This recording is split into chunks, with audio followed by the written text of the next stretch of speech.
Mesdames et messieurs, amis sportifs, bonsoir. Vous êtes bien au rendez-vous de votre émission troisième mi-temps, le 22e numéro. Et ce soir, nous allons nous intéresser à un thème.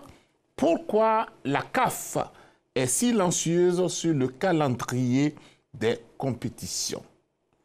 Sur ce plateau, messieurs Choualio Diomandé et Magua Diop. Bonsoir à vous, messieurs. Bonsoir, Sébastien. Bonsoir, Sébastien. Et merci d'être avec nous. C'est un plaisir pour nous d'être toujours avec vous aussi. Silence radio à la Confédération africaine de football, c'est l'élément que nous propose Salif Ouattara. C'est le lundi 1er juin 2020 que le secrétariat général de la Confédération africaine de football a organisé une réunion par visioconférence pour aborder de nombreuses questions liées à la Covid-19 et l'impact sur les compétitions africaines. Une initiative du département de la sûreté et de la sécurité de la CAF qui a permis à plusieurs de ses membres de se prononcer sur la situation sanitaire actuelle. Et ce, plus de 6 mois après la propagation de la Covid-19 dans le monde entier et les nombreuses résolutions adoptées par des institutions de gestion du foot comme l'UEFA, la FIFA ou la FIFPro. Cette visioconférence qui a réuni 70 participants à travers le monde, a permis au secrétaire général de la CAF, le Marocain Abdelmounem Ba, de faire quelques précisions. Sans donner de réponse, quant à un éventuel report de la CAN 2021, Abdelmounem Ba laisse ainsi le temps au comité exécutif de la CAF de répondre officiellement à la question. Car, à 6 mois de la future CAN, les doutes sont plus que présents. La CAN pourrait-elle se jouer du 9 janvier au 6 février 2021? L'actualité liée à la pandémie, à coronavirus, ne permet pas à la CAF de se prononcer clairement sur la compétition. Mais comme on le dit souvent, le manque de communication ne risque-t-il pas de créer de nouvelles inquiétudes? Car en plus de la CAN 2021 qui est dans l'incertitude, les compétitions interclubs sont jusque-là suspendues sans trop savoir si la décision est définitive ou pas. Et surtout le CHAN 2020, qui devait se jouer en Éthiopie et qui a été simplement reporté sans que la CAF ne donne plus de précisions sur les nouvelles dates de la compétition. Qu'est-ce qui milite pour ce silence radio de la CAF, là où d'autres institutions ont déjà été claires sur le calendrier de compétition? La FIFA est-elle attendue pour les dernières décisions à prendre? La CAF court-elle le risque de décaler à nouveau la CAN camerounaise pour 2023? Messieurs de la troisième mi-temps, la parole est à vous. Merci à vous, monsieur Salif Ouattara. Alors, messieurs, la CAN 2021 et les compétitions interclubs sont-elles menacées, Magua Diop? Les compétitions sont effectivement menacées. Normalement, à ce stade-là de l'année, on devait être en fin de saison au niveau du calendrier de la CAF en ce qui concerne les compétitions interclubs. On devait avoir déjà disputé les finales de la Ligue des Champions et de la Coupe de la Confédération. Actuellement, elles se sont arrêtées au stade des demi-finales et ces compétitions n'ont pas pu aller à leur terme pour les raisons qu'on connaît, les raisons de la pandémie Covid-19. Il y a également les éliminatoires de la CAN qui devaient se disputer au mois de mars et qui devaient se disputer justement dans la semaine là, cette première semaine de juin. Et malheureusement, là aussi, ce sont des dates qui n'ont pas pu se tenir. Donc, vu tout cela, on voit que le calendrier est en train d'être bouffé petit à petit. Et il n'y a pas aussi de visibilité pour ce qui concerne les mois à venir. Quand on analyse tout cela, et actuellement, on ne voyage pas du tout sur le continent, les frontières sont fermées. Quand on analyse tout cela, on ne peut que se poser beaucoup de questions sur les compétitions continentales. La CAN 2021 et les compétitions interclubs sont-elles menacées, M. Choualio Diomandé? Oui, écoutez, la CAN 2021 est pour moi menacée parce qu'on n'a pas encore fini de disputer les éliminatoires. Il y a eu un arrêt à partir de la 3e journée, alors que cette compétition doit se dérouler, était prévue pour le mois de janvier 2021. Nous sommes à la 3e journée des éliminatoires. C'est problématique. Le virus n'a pas encore été éradiqué. Il y a encore une incertitude. Au niveau des clubs, de compétition interclubs, je pense que là, nous sommes au stade des demi-finales. En Ligue des Champions, c'est les demi-finales. En Coupe de la Confédération, c'est les demi-finales. Peut-être que la Confédération africaine de football peut sauver les compétitions interclubs, mais au niveau de la CAN 2021, il y a véritablement problème. Parce que c'est vrai, on parle de la CAN 2021, mais et les éliminatoires, il faut forcément des équipes qualifiées pour cette compétition-là. Pour 2021, c'est prévu en janvier, du 9 janvier au 21, c'est ça, hein, 21 février. Est-ce que c'est possible de disputer cette CAN en 2021? S'il faut reporter en juin 2021, ce ne sera pas possible, puisque là, il y a la Copa América, il y a l'Euro, etc. C'est compliqué. Donc là, je pense qu'effectivement, cette CAN 2021 est menacée. Mais maintenant, la CAF peut sauver la compétition interclub. La compétition interclub, c'est-à-dire les demi-finales de la Ligue des Champions et de la Coupe de la Confédération. Sans oublier, voilà, dire qu'il y a déjà des pays qui ont déclaré la fin de saison un peu partout. Oui, sur le continent, j'ai le sentiment que nos fédérations ont baissé les bras. Elles ne se sont vraiment pas battues pour reprendre la compétition. Elles ont baissé les bras face à la crise sanitaire. Et il y a pratiquement une vingtaine de pays africains qui ont déjà arrêté les championnats, contrairement au continent européen où la plupart, pratiquement 80% des pays sont en train de chercher à reprendre les championnats. Donc on assiste vraiment à deux situations totalement différentes. Un continent où on voit que des fédérations se battent pour reprendre leurs compétitions. Et puis, même la Confédération aussi se bat pour reprendre l'UEFA, se bat pour que les compétitions reprennent.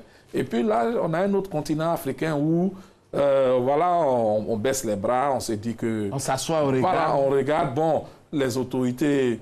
tant que les autorités politiques ne disent rien ou sanitaires ne disent rien, on ne fait rien non plus. On subit. On ne se bat pas véritablement. On ne va pas jusqu'au bout, on ne se bat pas. Et c'est ce que je constate malheureusement sur notre continent. Là, on a parlé des compétitions interclubs de la CAN 2021, mais il ne faut pas oublier aussi que normalement, dans le mois de novembre, à partir de fin novembre, devait se tenir aussi la CAN féminine. Alors, on a l'impression que c'est un ouf de soulagement pour beaucoup de clubs, parce que l'argent ne va pas sortir peut-être pour payer les joueurs. Donc, on se dit que si la situation restait à ce stade-là, c'est une bonne chose. Non, pas forcément une bonne chose. Parce que lorsque Magloire dit que les confédérations, enfin les fédérations africaines ont baissé les bras, je ne suis pas trop d'accord, parce qu'on était dans une situation compliquée. Et là, les fédérations appartiennent à des États. Les États sortent de communiqués pour vous dire on suspend toutes les compétitions nationales. Mais fédération, qu'est-ce que tu peux faire? Puisque tu n'es pas dessus, les fédérations ne sont pas au-dessus des États. C'était problématique. Tout le monde, personne ne savait ce qui se passait. On était tous dans l'incertitude.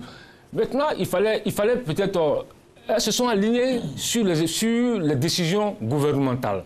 Si je prends le cas de la Côte d'Ivoire, quand le ministère des Sports et les autorités sanitaires prennent des décisions, mais vous voyez mal la Fédération ivoirienne de football ou la Ligue professionnelle aller à l'encontre de ces décisions-là. C'était le cas dans certains pays. Et là-bas, dans ces pays-là, certaines fédérations ont dit, bon, OK, nous, on arrête tout. D'autres se sont mis dans la réflexion, on fait des projections, ils disent non, on suspend, mais on peut reprendre. Donc, je pense qu'on ne peut pas, à ce niveau-là, dans ce cas de figure, on ne peut pas en vouloir aux fédérations. Même quand on parle on prend le cas de la France. Vous voyez aujourd'hui que la France s'est précipitée pour annoncer la fin. La Fédération et la Ligue professionnelle française se sont précipitées pour annoncer la fin des compétitions. Aujourd'hui, c'est un débat en France. Il y a des présidents de clubs qui ne sont pas contents. Quand vous voyez les déclarations du président de Lyon, Jean-Michel Aulas, qui est suivi aujourd'hui par... il y a eu une interview dans l'équipe du président de Lille qui semble suivre le président de Lyon. Aujourd'hui, c'est un vrai débat, parce qu'ils se sont vite précipités. Il fallait observer, regarder, se poser les bonnes questions avant de décider. Maintenant, au niveau de la Confédération africaine de football... On va venir à la Confédération africaine de football. Oui, allez-y. Par rapport, pourquoi j'ai dit que nos fédérations ne se sont pas battues, qu'elles ont baissé les bras? Mais c'est parce qu'il y a d'autres secteurs d'activité qui se sont battus. On a le cas des cafés, des restaurants, qui se sont battus. Chez nous, ici, les maquis, la corporation des maquis s'est battue. Ils ont fait des propositions au gouvernement et finalement, ils ont pu obtenir un allègement de ces restrictions-là.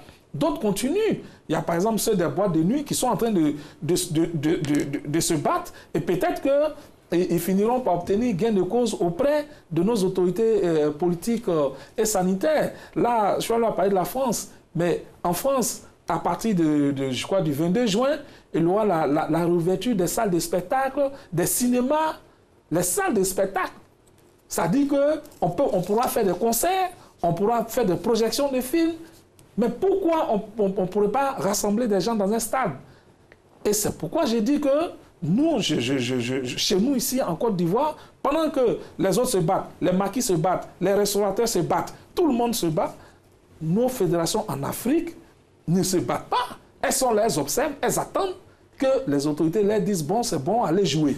Non, il faut faire des propositions. Alors, ce que je partage un peu avec vous, c'est que nous sommes ici en Côte d'Ivoire, hein, monsieur Choix le demandait, on sait qu'il y a des rencontres de première division qui sont de Ligue 1 qui se jouent, il n'y a pas plus de 100 personnes.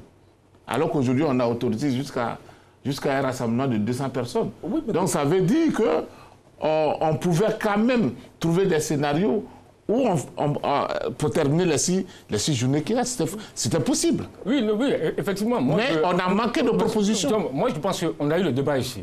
On a eu le débat ici. Vous vous souvenez très bien, pour dire que moi, je le dis ici, que en ce qui concerne la Ligue 1 ivoirienne, on peut sauver la saison.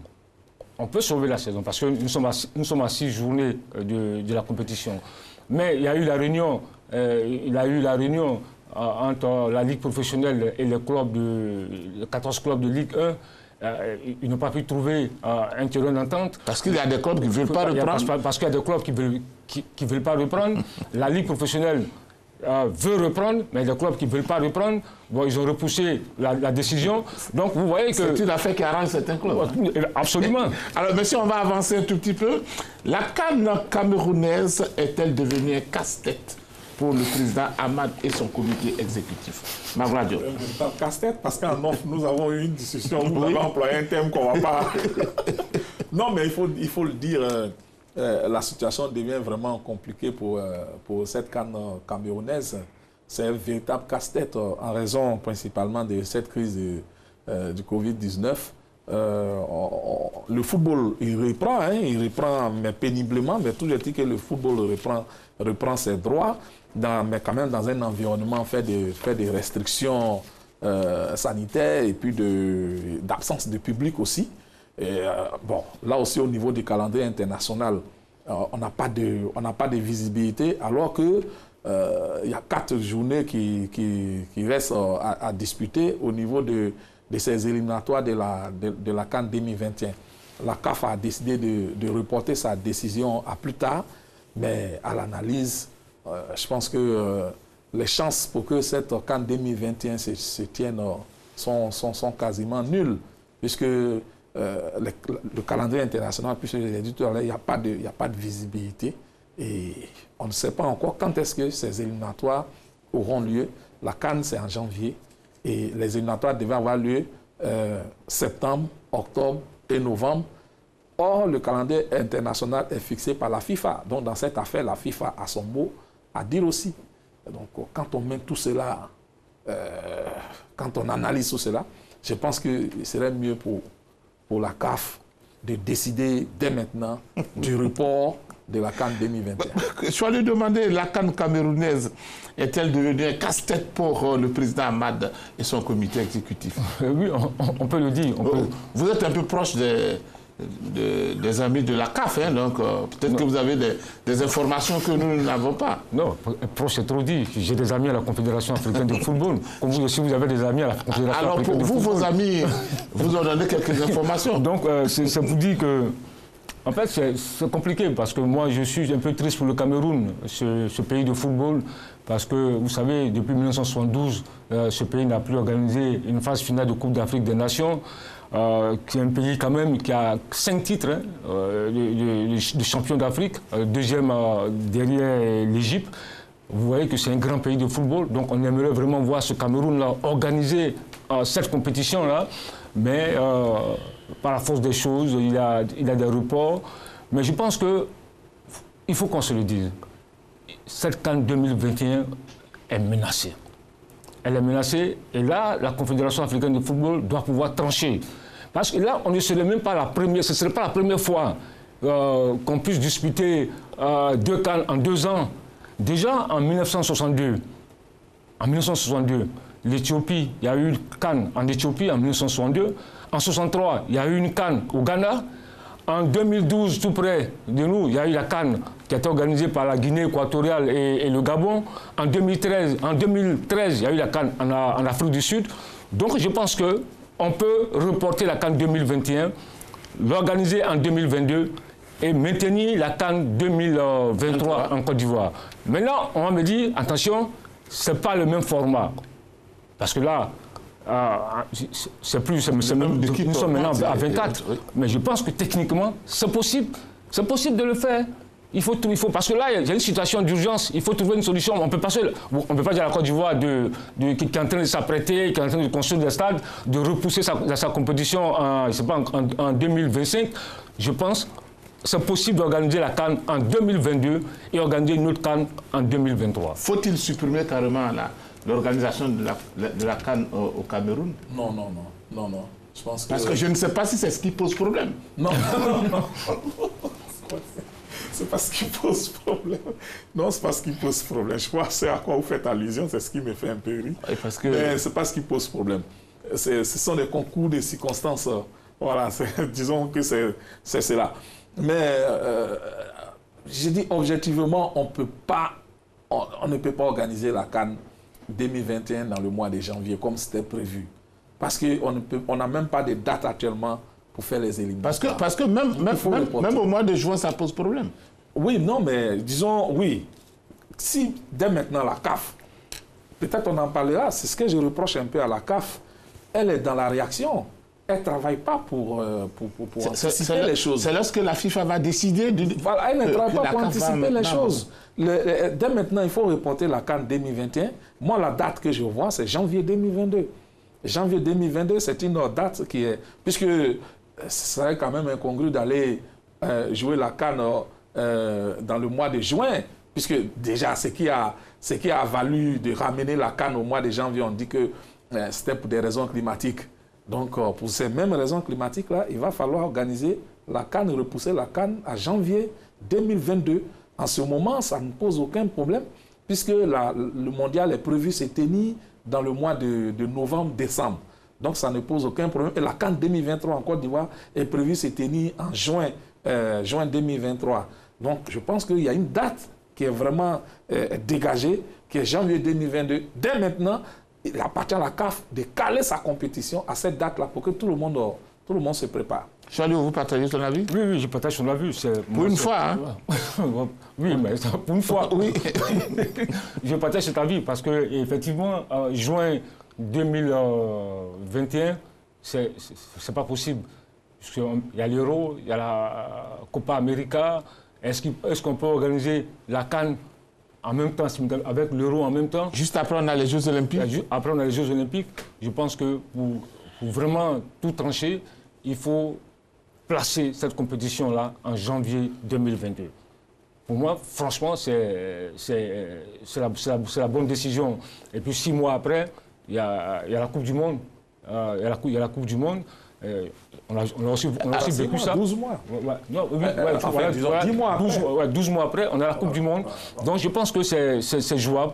Placer la compétition en janvier 2022. Voilà. Vous partagez donc l'avis de Samuel Eto'o et Ladji Diouf et autres qui ont décidé qu'il serait judicieux pour la CAF de reporter cette compétition. Oui, mais c'est des personnes qui sont quand même assez proches d'Ahmad Ahmad. Je ne comprends pas pourquoi elles n'arrivent pas à peser dans les choix de la CAF.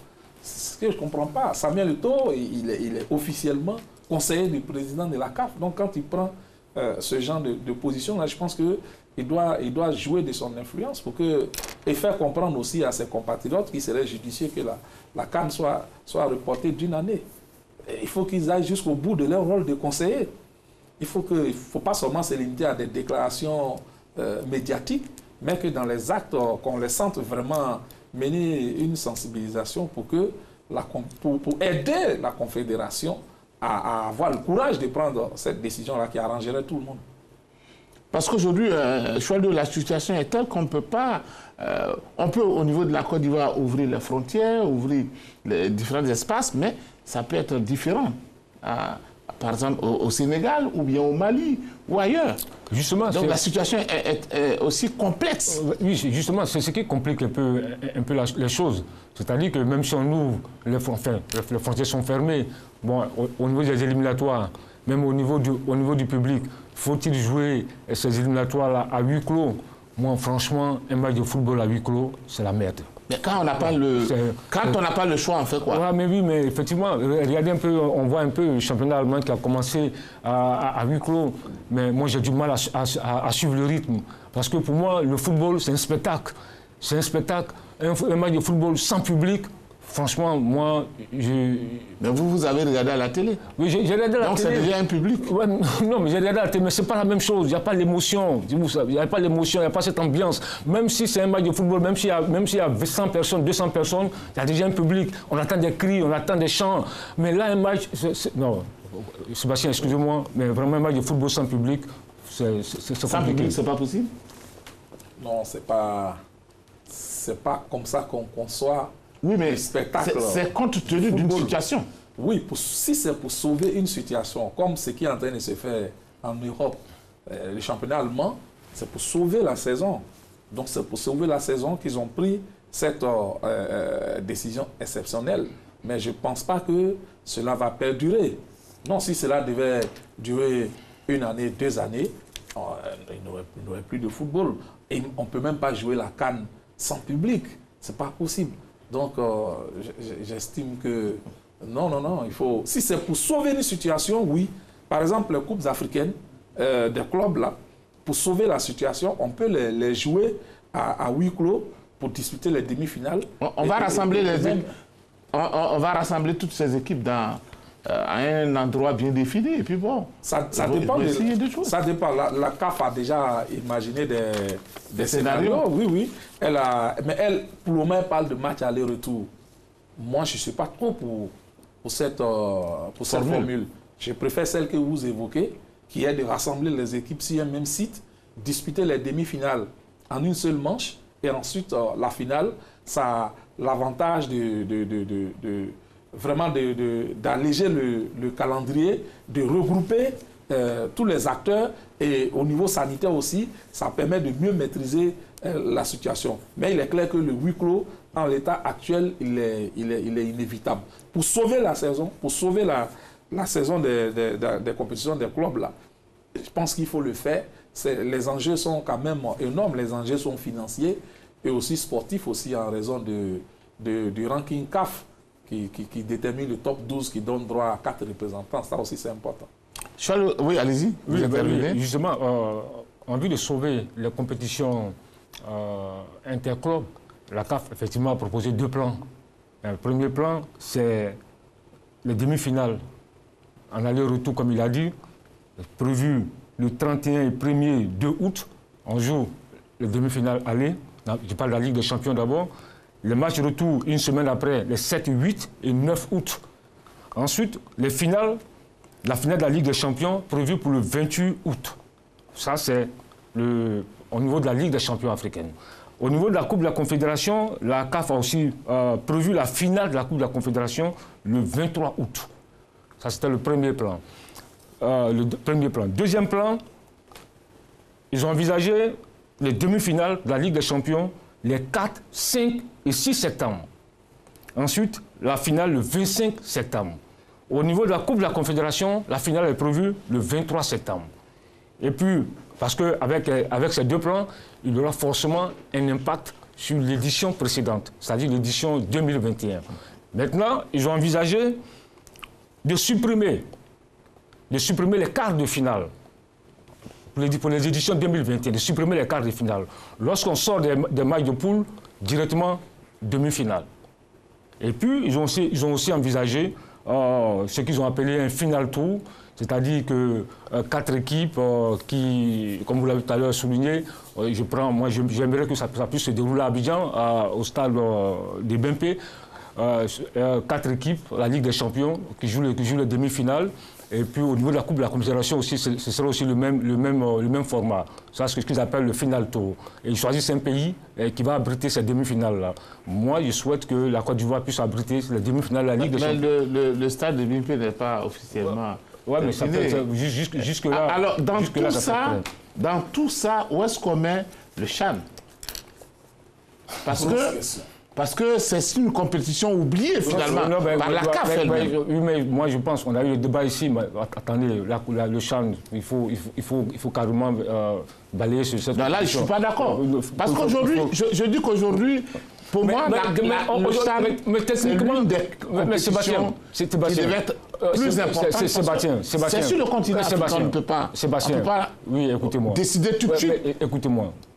C'est vrai, c'est une compétition importante, le championnat d'Afrique des Nations. Mais face aux techniquement plutôt, c'est serré, les calendriers sont serrés. Techniquement, c'est compliqué. C'est compliqué. On ne peut pas faire des jeux sans qu'on appelle. Oui, mais Monsieur Choualio, tout ce qu'on copie sur les propositions de l'UEFA, de la FIFA, on ne supprime pas de compétition. Non, mais, alors, pourquoi nous, on va supprimer une compétition aussi importante? Mais techniquement, c'est pas jouable. Techniquement, c'est pas jouable. Sur le continent c'est pas jouable. Il faut faire des sacrifices. On est dans une situation compliquée. Personne n'a envisagé ça. C'est un cas de force majeure. OK, le CHAN, d'abord, vous voulez jouer le CHAN. Dites-moi aujourd'hui, vous placez ça où? Mais c'est à la CAF de trouver. Il y a des techniciens qui sont là-bas. Oui, justement. Pour ça. Mais quand tu regardes techniquement, c'est compliqué. Donc moi, je pense, pour une fois, on peut s'asseoir au CHAN et puis sauver les autres compétitions comme la Ligue des Champions, la Coupe de la Confédération. Voilà. C'est trop facile. Non, vous savez, Charles et moi, on ne s'entend vraiment pas sur cette affaire de CHAN. On n'aime pas le CHAN. Non, pas que j'aime pas le CHAN. Mais je dis, tu trouves que c'est une compétition inutile. Non, tu vois, je reviens encore sur ce débat. Je te dis, pas que j'aime pas le CHAN. Mais je dis aujourd'hui, on a un cas de force majeure. C'est compliqué. Les calendriers sont serrés. Techniquement, s'il y a des sacrifices à faire, mais le CHAN, on peut s'asseoir au CHAN et passer à autre chose. Non, je ne suis pas d'accord. Je suis pas. Allez-y. Je pense que le problème du CHAN, c'est parce que la CAF a pris la décision d'organiser et le CHAN et la CAN dans le même pays. C'est ce qui pose actuellement un problème. Il est clair que le CHAN devait avoir lieu dans le mois d'avril. Il a été reporté. Maintenant que la CAN ne peut pas se tenir dans le mois de janvier, on aurait pu imaginer organiser ce CHAN-là dans le mois de janvier. Mais il y a la crise sanitaire. On ne sait pas d'ici janvier quelle serait la configuration. Est-ce qu'on ne serait pas amené à jouer à huis clos? Et comme je l'ai dit, on ne peut pas organiser une telle compétition à huis clos. Ça n'arrange même pas les annonceurs, les partenaires commerciaux. Pas du tout. Donc, dans ces conditions-là, je pense qu'il y a un gros point d'interrogation qui est encore sur le CHAN par rapport au mois de janvier. On peut aussi organiser le CHAN pendant que l'Euro et les autres compétitions... Attends. C'est possible d'organiser parce que là, c'est la fin de saison aussi. Le calendrier de la CAF Et c'est des clubs, le calendrier se termine dans le mois de mai. Donc, c'est possible d'organiser un CHAN dans le mois de juillet. Ça, c'est possible. Mais là encore, se pose le problème des conditions climatiques que le Cameroun pose. C'est ça qui pose problème. Si la compétition ne devait pas se dérouler au Cameroun, je pense que c'était plus facile. On pouvait organiser entre le CHAN et la CAN. On pouvait mettre, comment on appelle, une différence de 6 mois ou même de 4 mois. Mais dès l'instant où c'est dans le même pays et que le règlement de la CAN dit qu'il faut livrer les infrastructures 6 mois avant, ça devient un peu plus compliqué. Et dans ces conditions-là, et c'est là que je rejoins Choalio, la CAF, c'est tellement, comment on appelle, compliqué la tâche. Et je l'ai une fois dit ici, je pense qu'il serait carrément mieux pour le CHAN de procéder à un glissement. Non, moi je pense qu'il faut organiser le CHAN au mois de décembre. Sébastien. Si on maintient la CAN au mois de janvier, décembre 2020 alors, ou 2021 2020. 2020. Dans quelles conditions dans quelles conditions 2020? Si on ne peut pas organiser en décembre, comment on peut organiser la CAN en janvier 2022? 21, non. Mais justement, je ne suis pas d'accord. Là, vous me rejoignez. Parce que ce que je dis non, je ne vous rejoins pas. Non. Je dis que moi, je propose que si éventuellement on maintient la date de proposer la CAN au mois de janvier, alors ça veut dire qu'on peut jouer le CHAN au mois de décembre. Mais attends, justement. C'est dans le même pays. C'est ça le problème. Oui, mais on organise. On joue en décembre. Et puis en janvier. Non, c'est pas possible. Mais le CHAN, c'était fait pour des essais. Sébastien, le règlement de la CAN stipule qu'il faut livrer les infrastructures. Oui, mais il n'y a plus de règlement. Il n'y a plus de règlement. Non, il y a toujours un règlement. Non, il n'y a plus de règlement. Non, il y a toujours un règlement. Là, tout le monde se cherche. Oui, allez-y. Tu vois que ce que je suis en train de dire, vous me rejoignez. Moi, je dis... Non, ne dites pas que je vous rejoins. Si, non, c'est pas ça. Prenez vos arguments. Non, j'arrive. Oui, allez-y. La CAN, le CHAN. Je dis, techniquement, c'est injouable. En 2020, pour moi, en 2020, c'est injouable. Maintenant, si on veut, on peut programmer le CHAN en janvier 2021. C'est possible de programmer ce CHAN, mais pas en 2020. Mais, par contre, en janvier 2021, c'est possible de programmer le CHAN. À ce moment, on joue la CAN en janvier 2022. Ça, c'est Est-ce que quand vous faites une telle proposition en parlant de 2022, nous ne mettons pas en danger 2023? Non, mais... Non, on met en danger 2023. On ne met pas en danger 2023. C'est pour te dire que ce n'est pas la première fois, tout à l'heure je l'ai répété, ce n'est pas la première fois qu'on a disputé 2 CAN en 2 ans. Oui, mais ça c'était avant. Mais avant, oui, mais effectivement, mais on peut le faire. Ça c'était avant? On peut le faire. On peut le faire, puisque déjà, les stades sont déjà prêts. Il n'y a pas grand-chose. Le Cameroun, jusqu'en 2022, sera totalement prêt. La Côte d'Ivoire, qui est en train de se préparer, sera prête aussi. Donc, moi, il n'y a pas de souci. On peut jouer cette CAN-là du Cameroun en janvier 2022 et la Côte d'Ivoire en 2023. Oui, puisque en 62, on l'a fait, en 63, on l'a fait, en 2012, on l'a fait, en 2013, on l'a fait. Donc, moi, je pense que c'est possible. Aujourd'hui, avec les moyens modernes, je pense que cette compétition... Moi, je pense que... Oui, allez-y. Non, mais c'est possible de jouer la CAN en janvier 2022 et jouer l'édition suivante en juin-juillet 2023. Voilà, c'est possible. Ça fait 1 an et demi, donc vraiment, je pense que techniquement, c'est possible. Et comme Charles le dit, moi je me souviens bien en 2012, quand la CAF avait décidé de passer aux années impaires, la CAN a été jouée en janvier 2012 et ensuite en janvier 2013. Donc, je pense que c'est possible. Mais ce qu'il faut retenir, c'est que la Côte d'Ivoire n'est plus disposée à un glissement de date. La Côte d'Ivoire tient à organiser sa CAN en 2023, tel que convenu, comme le Cameroun avec la CAF. Comme le Cameroun aussi qui tient à organiser. Oui, le Cameroun tient à organiser, il n'y a pas de problème. Si c'est possible de l'organiser en 2021, si le Cameroun peut faire en sorte que les phases éliminatoires se jouent Il n'y a pas de problème. C'est pas le Cameroun qui doit faire... Ah, mais donc ce n'est pas ça. La décision n'est pas du Cameroun.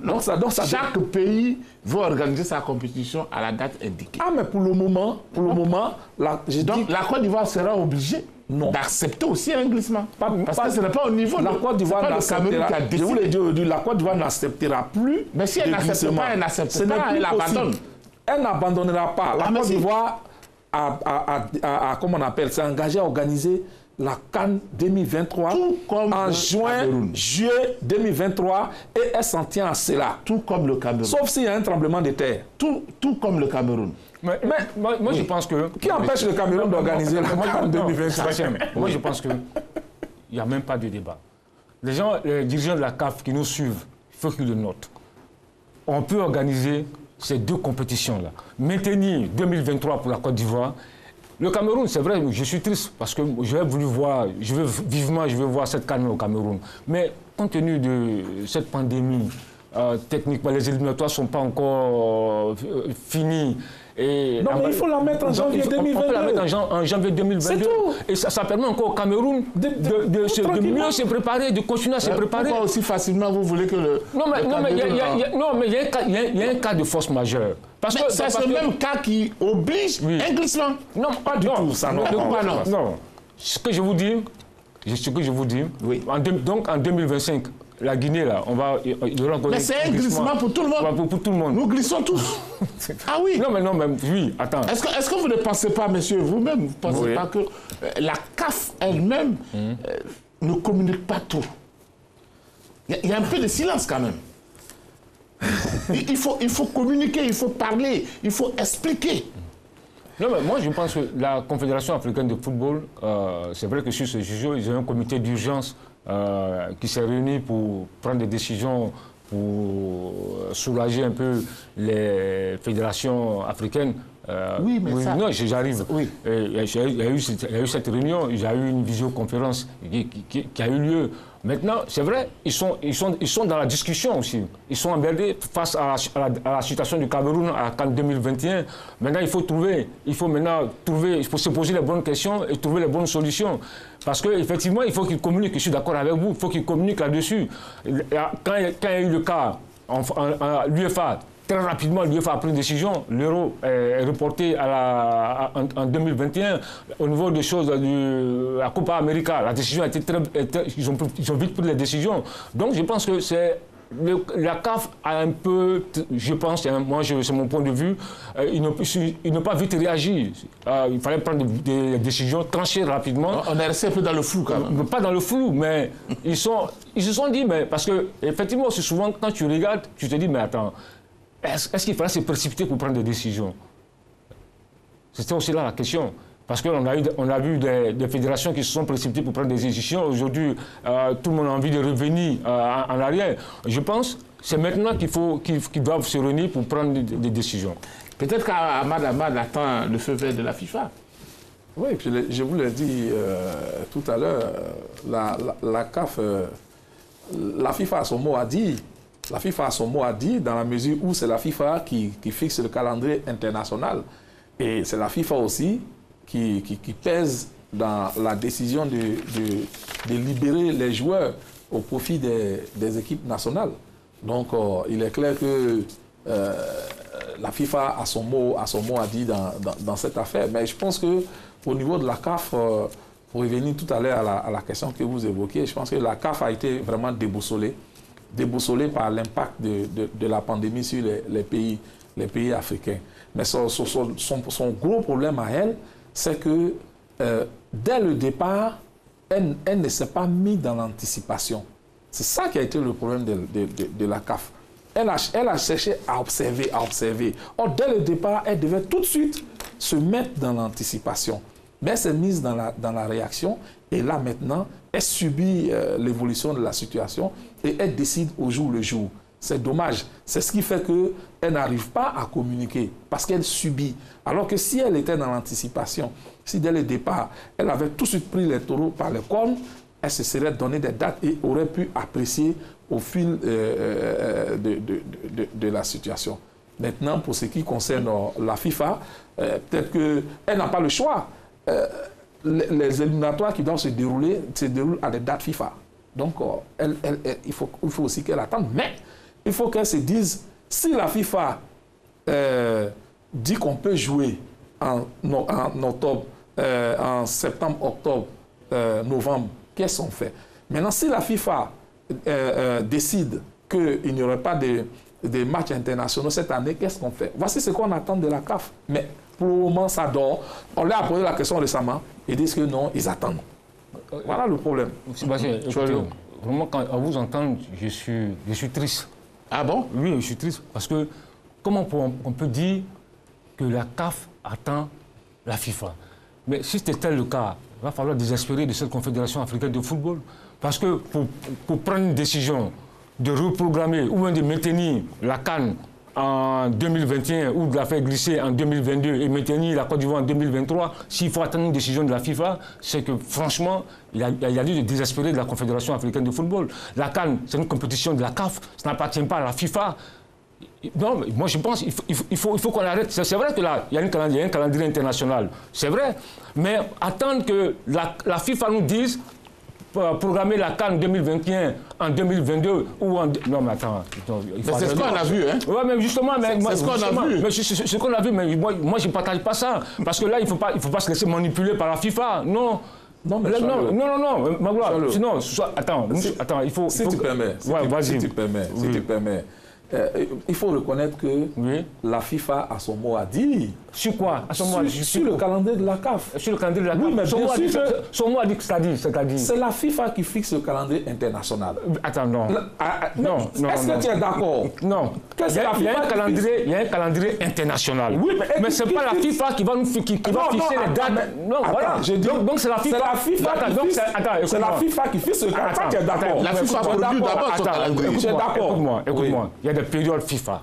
Il y a des dates FIFA. C'est ça le calendrier international. Attends, mais laisse-moi terminer. Oui, c'est en fonction de ce calendrier international qu'on libère les joueurs aussi. Mais c'est pas la FIFA qui va nous dire la finale de la Ligue des champions africaine. Non, c'est pas ça. Non, mais voilà, non, mais c'est pas de ça qu'on parle. Parce qu'il faut d'abord le calendrier international. Mais justement, quand c'est fait, maintenant, la CAF essaie, dans ce calendrier-là, de placer ces compétitions. Mais puisque vous jouez... Attends, justement... C'est de ça que... Oui, mais attends, la CAN, c'est une compétition qui est reconnue par la FIFA.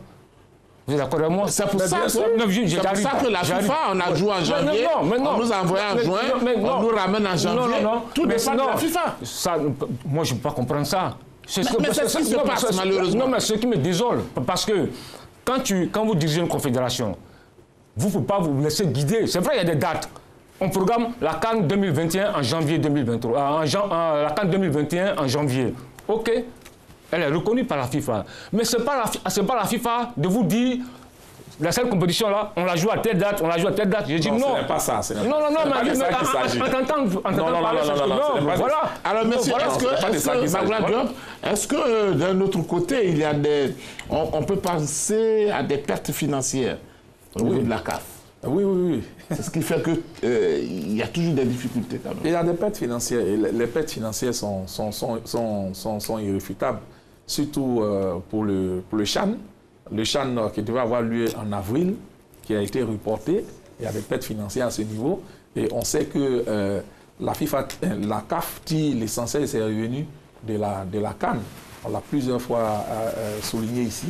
Et donc, quand ces deux compétitions-là ne se tiennent pas, la CAF est complètement, disons, est privée de ses sources de revenus majeures. Maintenant, pour les compétitions de clubs aussi, et il y a également un manque à gagner. Si ces compétitions-là ne vont pas à leur terme, les partenaires commerciaux peuvent revoir aussi ces contrats-là. Donc, actuellement, la CAF est vraiment dans une situation difficile. Mais ce qui m'écoeure, c'est que les autres confédérations cherche des solutions. L'UEFA cherche des solutions et elle a pratiquement trouvé des solutions. Son problème actuellement, c'est le public. Mais elle est en train de voir comment faire venir du public dans les stades. Chez nous en Afrique, on subit. C'est ça le problème. C'est ce que je reproche à la CAF. Vous allez perdre de l'argent. Qu'est-ce que vous faites? Non, ils regardent, on observe, on attend la FIFA. on attend les États, qu'est-ce qu'ils vont dire? Non, mais faites des propositions aussi. Même à la FIFA, on peut aussi faire des propositions. La CAF, parce que la FIFA n'est pas très favorable à ce que des matchs internationaux se jouent en septembre, octobre et novembre. Elle n'est pas très favorable. Elle ne veut même pas que des matchs internationaux se jouent jusqu'à la fin de l'année 2020. Mais la CAF peut peser de tout son poids en raison de sa compétition continentale pour qu'il y ait ces dates-là en septembre, octobre, novembre. Mais la CAF ne dit rien. Elle ne dit rien, elle observe. C'est ce que je lui reproche. Choualio. Oui, effectivement, c'est vrai que cette situation-là est compliquée sur le plan financier pour la Confédération africaine de football, puisque quand tu prends les recettes, uniquement que les recettes, hein, la CAN 2019 qui a rapporté près de 50 milliards, soit 83 millions de dollars à la Confédération africaine de football. Déjà en 2015, la CAN avait rapporté 28 milliards à la CAF. Vous voyez que de 2015, ça grimpe. Les recettes de la CAN grimpent. 2015, 28 milliards. 2017, 39 milliards. 2019, 50 milliards. Vous voyez, là, avec cette situation, forcément, il y a un gros manque à gagner. Et sans compter les partenaires, les annonceurs, même la billetterie et tout ça, des compétitions interclubs, les finales, tout ça. Donc je pense que forcément, il y a un gros coût financier pour la Confédération africaine de football. Maintenant, quand c'est vrai, la FIFA a dit qu'elle ne peut pas imposer aux fédérations de reprendre les compétitions à telle date et telle date. Ça dépend des autorités politiques et sanitaires des différents pays. Donc, à ce niveau-là, je dis, et là, je rejoins Magloire sur un peu, excusez-moi du terme, le laxisme de... C'est vrai qu'ils sont en train de mener des réflexions pour trouver des solutions. Peut-être qu'ils ont un problème d'experts. Ouais. Bon, là, il va falloir désespérer de la Confédération africaine de football. Il va falloir désespérer de la CAF manque d'experts. Mais là, c'est très grave. Une confédération comme la CAF qui manque d'experts pour réfléchir, pour trouver des solutions dans un tel contexte, je pense que là, c'est problématique. Voilà, là, c'est problématique. Les experts existent. Non, mais moi, je reste sur ces mots, hein, parce que je ne trouve pas normal qu'on ne dise rien. On est là, on regarde, on observe, on subit, on attend. Non, mais bon, je pense que dans l'élément de Salif Ouattara, tout à l'heure, il a parlé du département sécurité et sécurité de la CAF. Je pense que dans ce département-là, il y a des experts qui puissent permettre à la CAF d'évaluer la situation sanitaire. Moi, je pense que ce n'est pas un problème d'experts à ce niveau, puisque ceux-là ont déjà fait des propositions. C'est un problème comment on appelle, de volonté politique et de courage managérial, à mon avis. Il appartient au président Ahmad et à son comité exécutif d'avoir le courage de prendre certaines décisions très tôt. C'est ça, d'être dans l'anticipation et non d'être dans la réaction en train de subir les événements. Il faut que très tôt, il décide. Oui, parce qu'il est Magloire, on va rester avec vous pour votre conclusion. Vous avez au moins 35 minutes. Bon, je pense plutôt. Hein. Oui, bon, je ne vais pas, au risque de me répéter, je pense que la CAF la question c'est pourquoi elle est silencieuse. Mais c'est ça, il faut qu'elle essaie un peu de revoir sa copie et d'être dans l'anticipation. Ce qui lui permettra d'être réaliste et de prendre des décisions courageuses, telles que reporter la CAN 2021 à janvier 2022 et puis pouvoir reprogrammer certaines de ces compétitions très tôt et pouvoir mieux apprécier la situation. Je vais lui demander. Oui, parce qu'il y a eu le comité d'urgence de la CAF qui a organisé des réunions par visioconférence. La dernière, c'était le 28 mai dernier. Les décisions qui ont été arrêtées par le comité d'urgence, le comité l'a dit, OK, c'est maintenant au comité exécutif de prendre les décisions. Eux, ils ont planché, ils ont réfléchi, ils ont dit, donc ils attendent maintenant la décision du comité exécutif. C'est là qu'il y a problème, c'est-à-dire au niveau du comité exécutif. C'est là qu'ils doivent maintenant soit anticiper, soit prendre des décisions. Donc c'est ce qu'on attend. Voilà. D'accord. Alors ce qui est étonnant aussi, c'est que ce sont les mêmes personnes qui se retrouvent dans le comité d'urgence, qui font partie du comité exécutif. Voilà. Donc, voilà. Merci à vous, messieurs. Merci. Vous avez donné l'essentiel de ce qui peut être donné à ce numéro de 3e mi-temps. Le thème, pourquoi la CAF est-elle silencieuse sur le calendrier des compétitions? On s'arrête ici et on se donne rendez-vous la semaine prochaine. Au revoir et bonne suite de programme sur RTI2.